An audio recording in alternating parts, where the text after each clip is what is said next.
great group. Hi, Paul.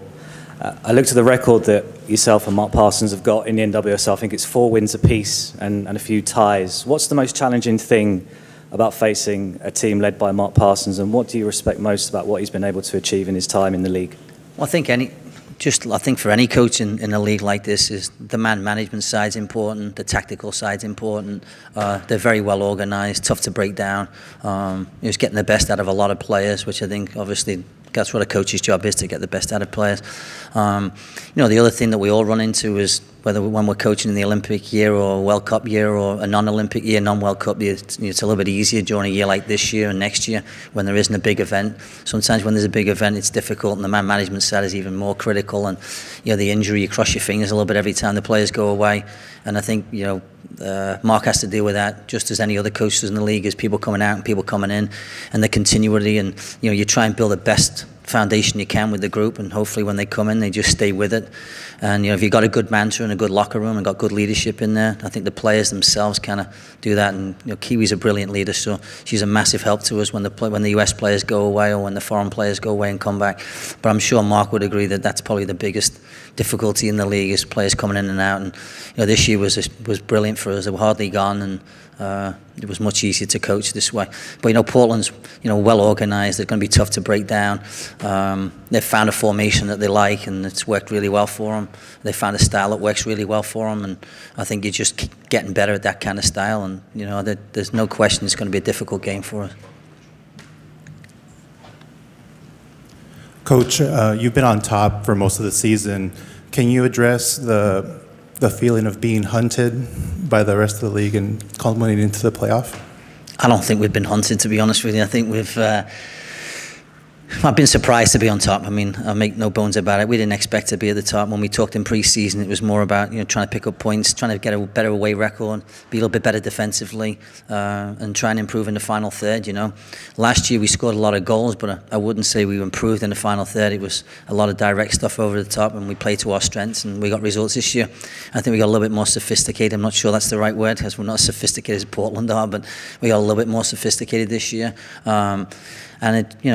I think the main thing for us was just making things better at what we were. And we ended up, obviously top for I don't know how many weeks of the season. But we never talk about it. And Kiwi will tell you that. We don't talk about being top. We don't talk about the championship. We do not. And people say, oh, you're not the underdog. We're the underdog only for the fact that no matter what I say in that locker room, they're going to approach the game like the underdog, because that's the way the group is. And I convinced them of that also, but I think they realised that it doesn't matter how long you've been on top.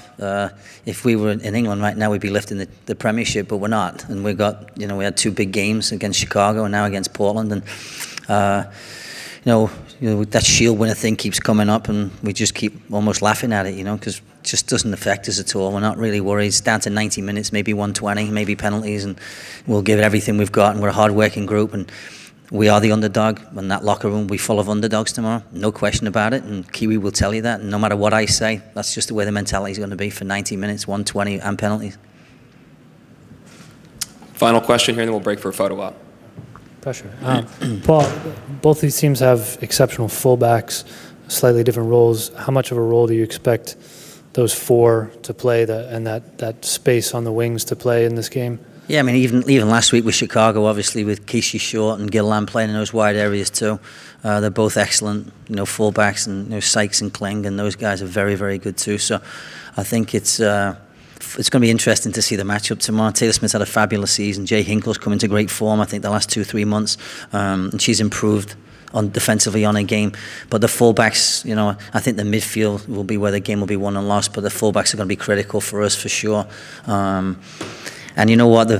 All 4 of them are in good form from both teams, so it's exciting. And I just hope the 2 centre backs do a great job, and and then we'll be all right.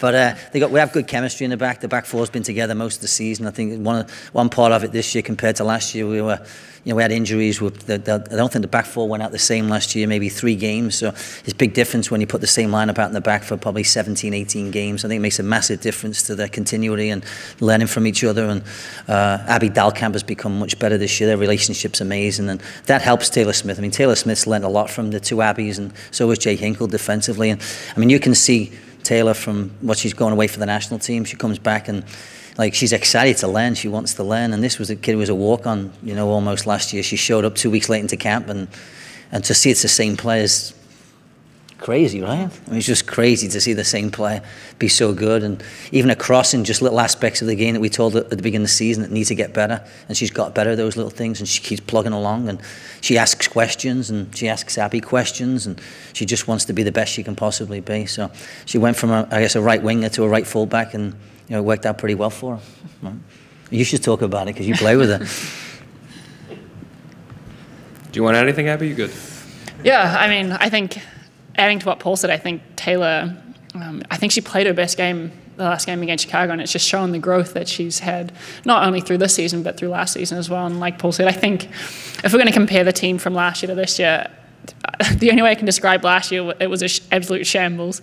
This year we have a little bit more depth to us, a little bit more continuity to the team, the lineup. So I think it's been really good for players like Taylor and players like Jay, obviously getting the learnings, because I think you don't only learn at training, you learn in the games as well. So for them to get the learnings in the games as well has been really good. And then obviously making national team, you know, that's things that we can't always teach them in club environments. So that's been good for them as well, yeah. Thank you so much. We're going to take a quick break for a photo op. So Coach and Abby will step down here, and then Mark and Christine will come up next.